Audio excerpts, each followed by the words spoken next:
Hello friends, success એકેડમીમાં આપ સૌનું સ્વાગત છે. આજે આપણે નાણાંના સમય મૂલ્યમાં દાખલા નંબર 12 વિશે માહિતી મેળવશું. કોઈ એક રકમ 2 વર્ષના અંતે વાર્ષિક ચક્રવૃદ્ધિના કયા વ્યાજના દરે રોકતા 2.25 ગણી થાય? શું કીધું છે તમને? કોઈ એક રકમ કઈ આપણને આઈડિયા નથી. 2 વર્ષના અંતે એટલે n બરાબર તમને 2 કહી દીધું છે. કયા ચક્રવૃદ્ધિ એટલે r બરાબર તમારા પાસે છે નહીં. રોકતા એની તમારી જે રકમ હશે એની 2.25 ગણી થાય. જે રકમ હશે એની 2.25 ગણી થાય. ચલો સૂત્રમાં નાખી દઈએ. હવે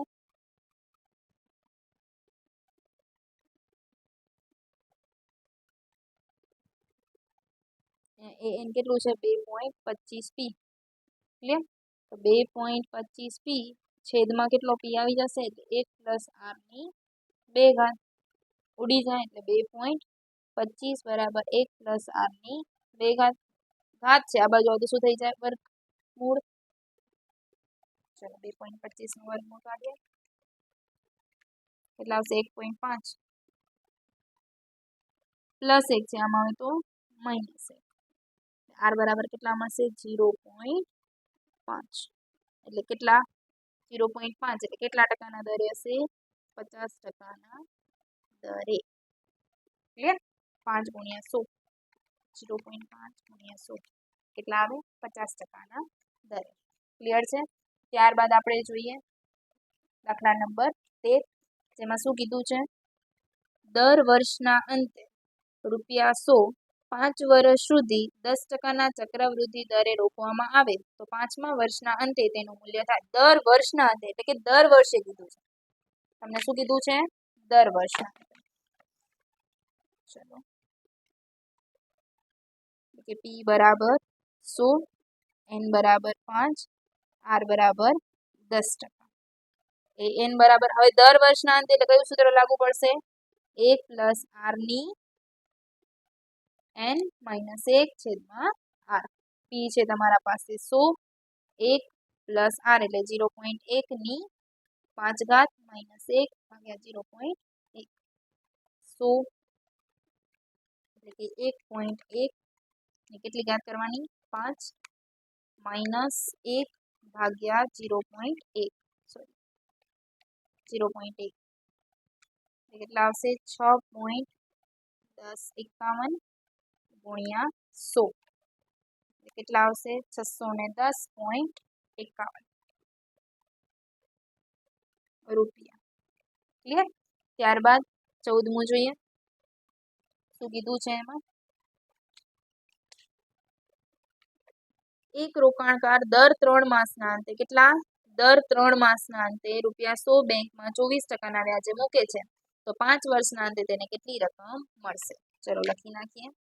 p બરાબર કેટલા છે તમારા પાસે?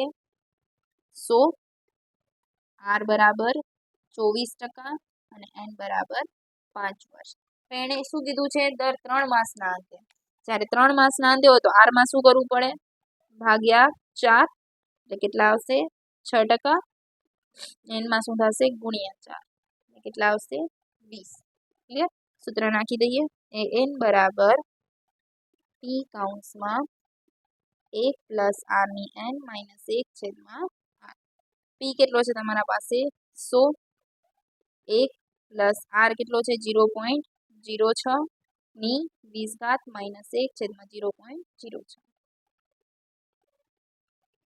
એટલે કે 1 + 0.06 એટલે કેટલા થાય? 1.06. એની કેટલી ઘાત કરવાની છે? 20. 1.06 ગુણ્યા 20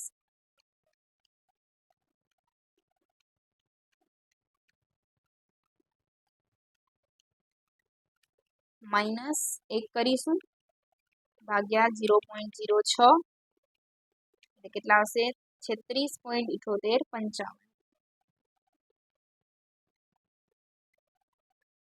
ગુણ્યા કરી નાખીએ 100 એટલે કેટલા આવશે? 3678.55 રૂપિયા. ક્લિયર? 15મો જોઈએ. એક રોકાણકાર દર માસના અંતે ₹100 2 વર્ષ સુધી બેંક ખાતામાં મૂકે છે અને 24%નું વ્યાજ છે. ચલો 15મો શું કીધું છે એણે? દર માસના અંતે p 100 છે, n બરાબર 2 અને r બરાબર 24%. હવે દર માસના અંતે છે તો વર્ષ થતા કેટલો ટાઈમ લાગે? 12 મહિના લાગે. તો r બરાબર 24 ભાગ્યા 12 એટલે કેટલા આવશે?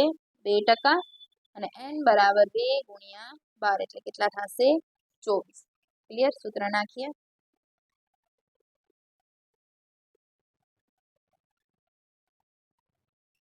ચલો p કેટલું છે આપણા પાસે? 100. 1 પ્લસ 0.02 ની 24 ઘાત માઇનસ 1 ભાગ્યા 0.02 કરીએ.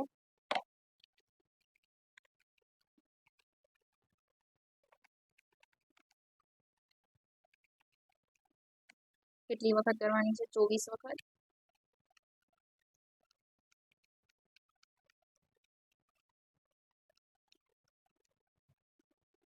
માઇનસ 1 ભાગ્યા 0.02 કેટલા આવશે? 30.4218 ગુણ્યા 100 એટલે કેટલા આવશે? 3042.18 રૂપિયા. કેટલા આવે છે? 3042.18